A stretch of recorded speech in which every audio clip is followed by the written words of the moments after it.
Haití significa tierra alta. Y cuando Colón está en Cuba, le hablan de Babeque o Bohío, el nombre originario de la isla completa. Ese domingo 9 de diciembre, Colón decide llamarle a la isla La Española. El primer asentamiento donde estuvo también la casa de Colón fue en la Isabela.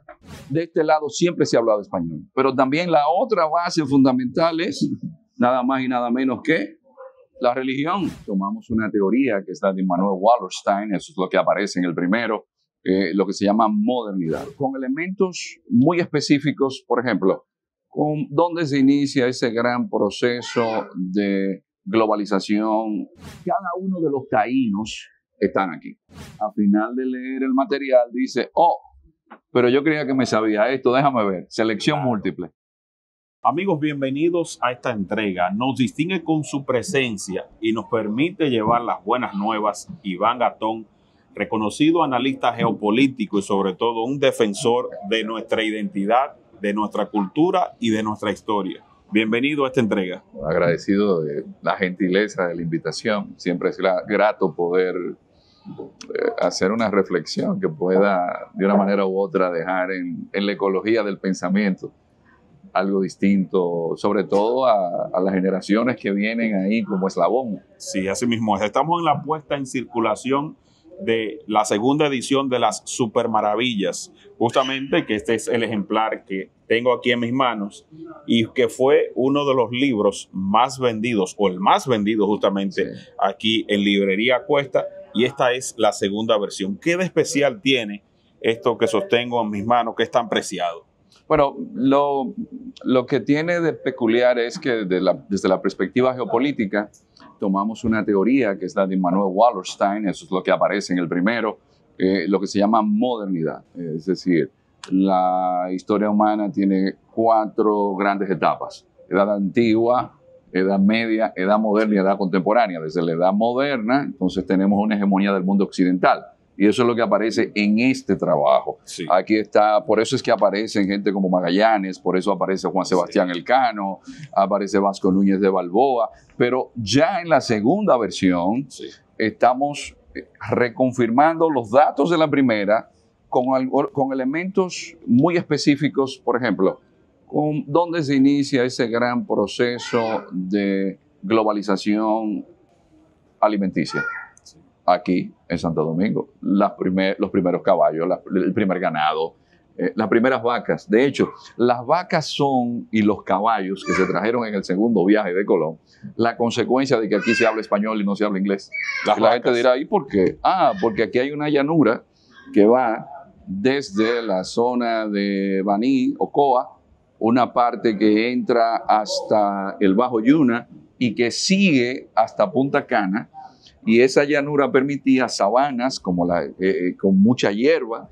Ese ganado entonces necesitaba lo que se llamaban llaneros. Esos llaneros que utilizaban una lanza larga y desjarretaban el ganado son los que luego vencen a los ingleses cuando vinieron a la invasión de Penn y Venables en base a esa lanza. Es para que veamos cómo un elemento va incidiendo. Pero luego, en 1691, tenemos una invasión francesa desde la isla Tortuga, que por eso se celebra el Día de la Virgen de la Altagracia, porque un 21 de enero, todos los llaneros que llegaron desde Higüey, en los tiempos que no se utilizaban drones, ni fusiles, ni ningún francotirador, porque era cuerpo a cuerpo, uno solo no salió herido, y vencieron a los franceses en una batalla que se llama la Batalla de Guaricó o de la Limonada.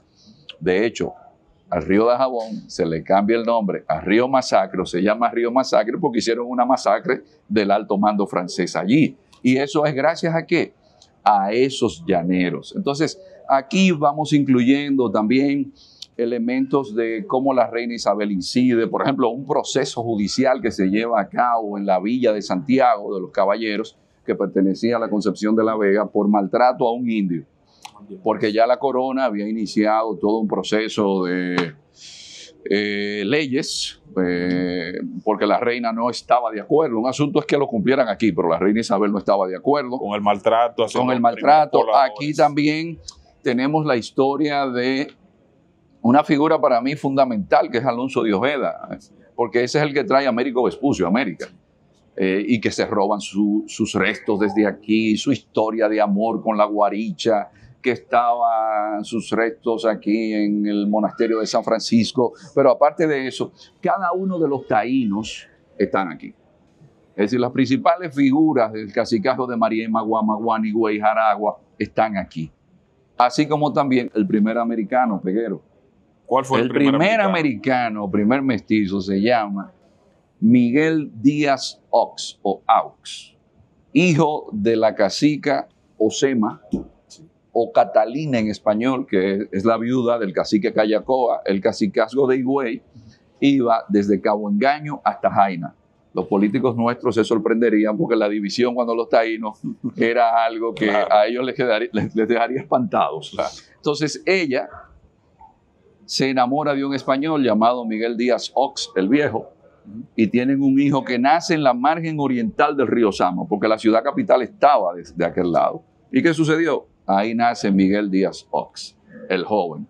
Y ese jovencito es el primer americano reconocido, pero luego es conquistador de México, porque Hernán Cortés, que era el notario público de Azua, se lo lleva a México como conquistador y aparece en lo que se llama las cartas de relación de Cortés como uno de los 13 capitanes que estuvo en la conquista de Texnotitlán. Es decir, que un nativo nuestro se va a México y conquista. Óyeme, qué interesante. Y estas son parte de esas historias que están recopiladas entonces en la segunda. Hay que indicar, o sea, señores, lo atractivo, lo didáctico, lo simple, lo llano, pero lo informativo que resulta ser este cómic, es cómo fue diseñado para pensar en la juventud, para envolverlos en nuestra historia. Para los niños, nosotros hemos venido publicando trabajos que gracias a Dios hemos tenido el privilegio de que figuras como Noam Chomsky nos escriban algo, o que el prólogo lo haga Antonio Remiro Brotons, pero mi hijo me hizo notar que uno estaba llegando a unos niveles que estaba descuidando entonces a los eslabones que vienen de ahí, que la formación que tienen no tienen un referente, porque el hecho de que una muchacha dominicana vea a Mencía, que hablaba varios idiomas, pero es la última cacica, que una joven dominicana entienda que Anacaona no solamente mandaba en el cacicazgo de Maguana y en el cacicazgo de Jaragua, sino que era una diplomática, que el referente incluso en términos femeninos, una higuemota, digan, pero oye, históricamente ahí está incluso María de Toledo. Eso es otro referente para nuestras jóvenes. Claro que de que las mujeres están mandando aquí desde el principio de que llegaron, sin necesidad de que se lleven a cabo leyes en base a talento. Ni cuotas. Ni cuotas. Eso es positivo, fue lo que pensamos. Y luego, aquí esto tiene una selección, porque así la gente, a final de leer el material, dice, oh, pero yo creía que me sabía esto, déjame ver, selección múltiple. Entonces, es pensando en algo que nosotros a veces pasamos por alto. Sí. Que todos estamos aquí de paso, que todos somos eslabones. La generación nuestra ya cumplió un rol y la generación de jóvenes que está ahí detrás necesita tener un referente histórico, un referente de su pasado.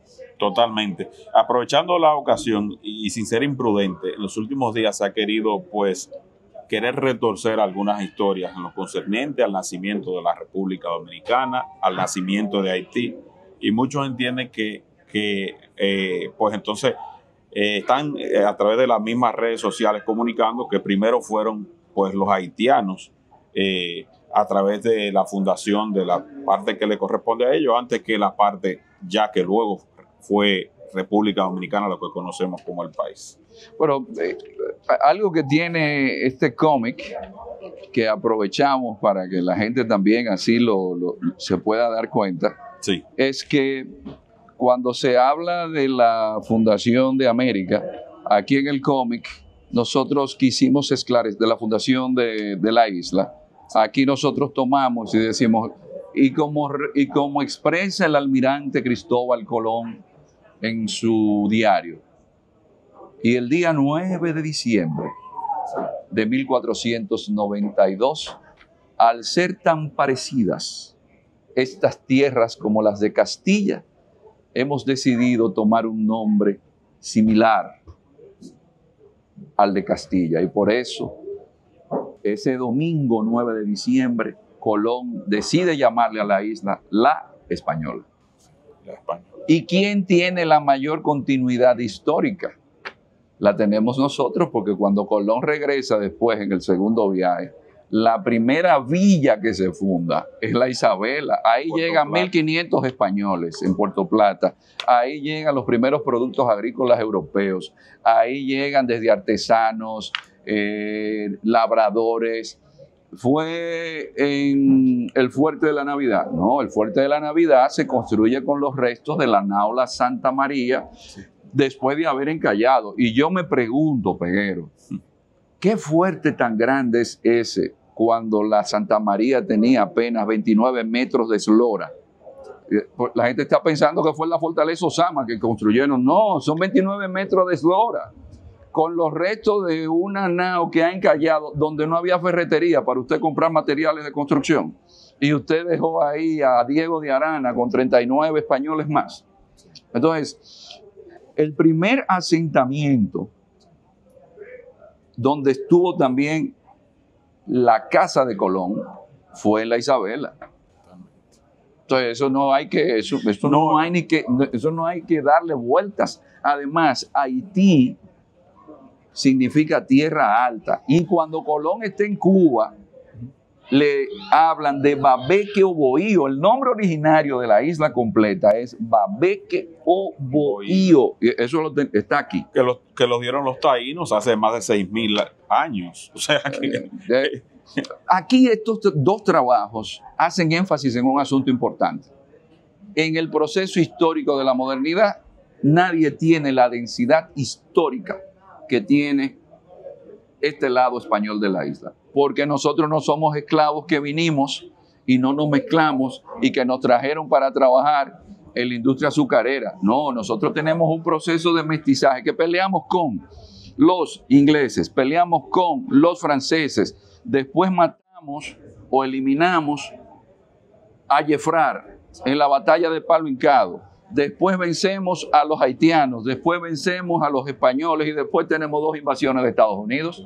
Entonces, vamos entonces a distorsionar la historia. Eso es lo que están apostando y apoyándose, por ejemplo, en el Tratado de Basilea, que luego fue pues abolido y muchos entienden que todavía tenía una vigencia y basado en eso, muchos residentes en Haití entienden que este lado les corresponde también a ellos. Pero el Tratado de Basilea de 1795, cuando los franceses llegan aquí, ahí es que nosotros eliminamos a Ferrán, a Jeffrar, es decir, y luego los propios haitianos también. Es decir, nosotros siempre hemos sido, la base fundamental para una civilización es el idioma. Sí.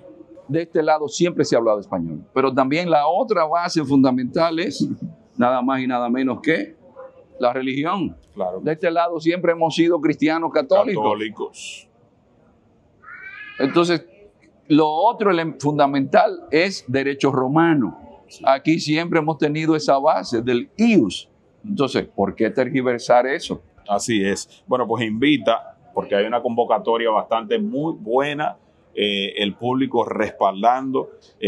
Honestamente no tenía la primera versión, la compré porque mi hijo, José Eduardo, me dijo que lo quería y que en su colegio le habían hecho muy buenas referencias y ahora lo voy a tener pues los dos. Es un privilegio y qué bueno que tenemos de verdad la oportunidad de compartir este momento tan importante que sirve para el desarrollo intelectual de nuestros niños y sobre todo para preservar nuestra identidad cultural. Un elemento importante es que ya este trabajo está traducido al árabe.